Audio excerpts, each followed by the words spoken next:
You are watching Shalom World News. I'm David Kerr from Lansing in Michigan, and these are your latest news headlines from around the world. Pope Francis has been given an official farewell at the conclusion of his 4-day apostolic visit to Bahrain. The Holy Father departed the tiny Gulf state from Sakhir Airbase on Sunday morning. Before leaving, the Pope met with the bishops, priests, consecrated persons, seminarians and pastoral workers of Bahrain at Sacred Heart Church in the capital city of Manama. He urged those present to spread the joy of Christ so that it multiplies and reaches the ends of the world. The Holy Spirit, he said, bestows 3 great talents on the faithful. First, the Holy Spirit is a source of joy. Secondly, the Holy Spirit is also a source of togetherness. Regarding the third gift, the Pope noted that the Holy Spirit is also a source of prophecy, noting that God has called many prophets throughout salvation history. The night before witnessed Pope Francis spend time with around 1,000 students at the Sacred Heart School in the city of Awali, which is run by Carmelite nuns. He asked the young people present to listen to their hearts and to be in conversation with God rather than to be mere tourists in life. He invited the youngsters to sow the seeds of brotherhood for a better tomorrow. In response, the Superior General of the religious order which runs Sacred Heart School expressed her happiness at the Pope visiting their school in Bahrain. My heart is filled with gratitude for this privilege of seeing you face to face during your apostolic journey to the Kingdom of Bahrain and in particular to Sacred Heart School. All of us gathered here extend to you our most cordial welcome on this momentous occasion. Great are God's deeds and marvelous are his ways, that in his abundant goodness he has brought your holiness to us as an ambassador of peace, mercy and goodwill. Mother Maria Nirmalini of the India-based Apostolic Carmel congregation said that she was particularly struck by the Pope's reference to the Bahrain Tree of Life, which is over 400 years old and has survived in the desert with very little rainfall.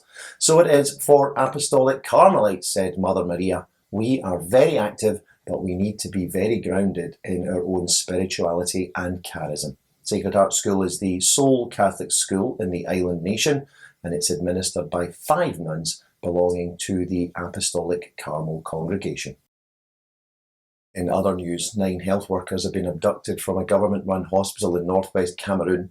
It's reported that the kidnappings took place on Thursday.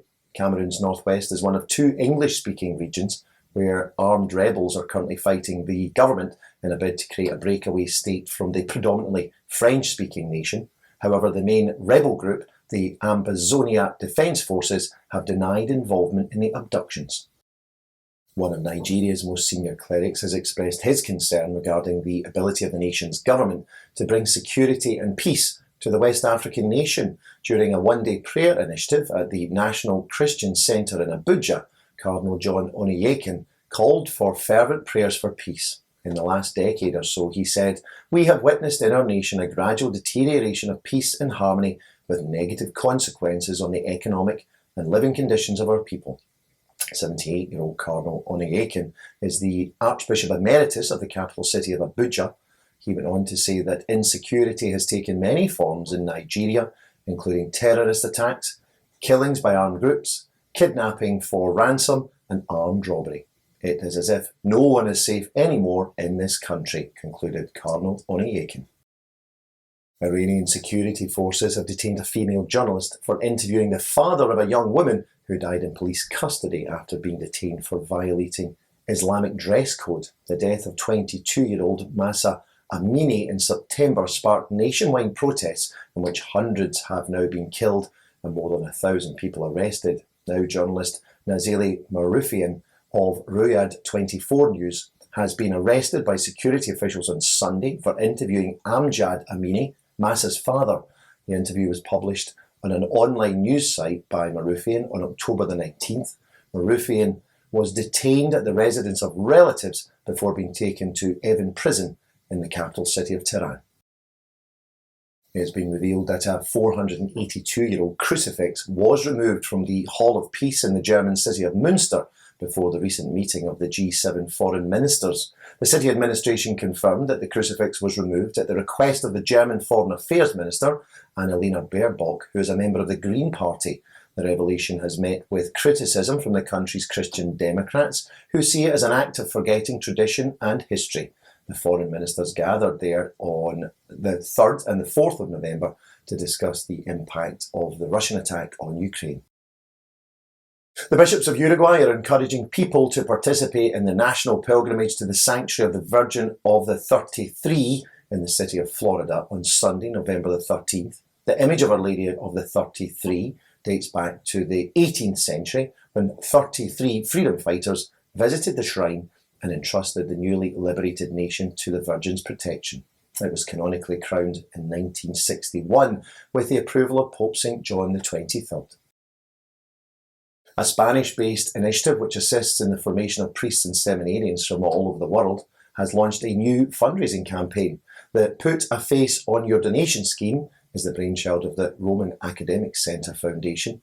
It aims to help donors to get to know the candidate they are financially supporting. The Roman Academic Centre Foundation was founded in 1989 by the prelate of Opus Dei, Archbishop Álvaro del Portillo.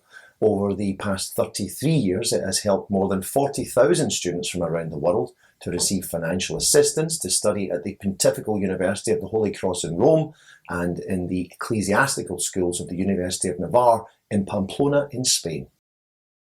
The Church in the United States is celebrating National Vocations Awareness Week this week from November the 6th to the 12th. The 7 days are aimed at promoting vocations to the sacred priesthood and consecrated life. Launching the event, the chairman of the US Bishops' Committee responsible for vocations, Bishop James Checchio of Metuchen, emphasised that vocational discernment happens only in a community of shared support. Well, that's your latest headlines for now. Do join us for more tomorrow. You can also join us at swnews.org for news updates. Shalom.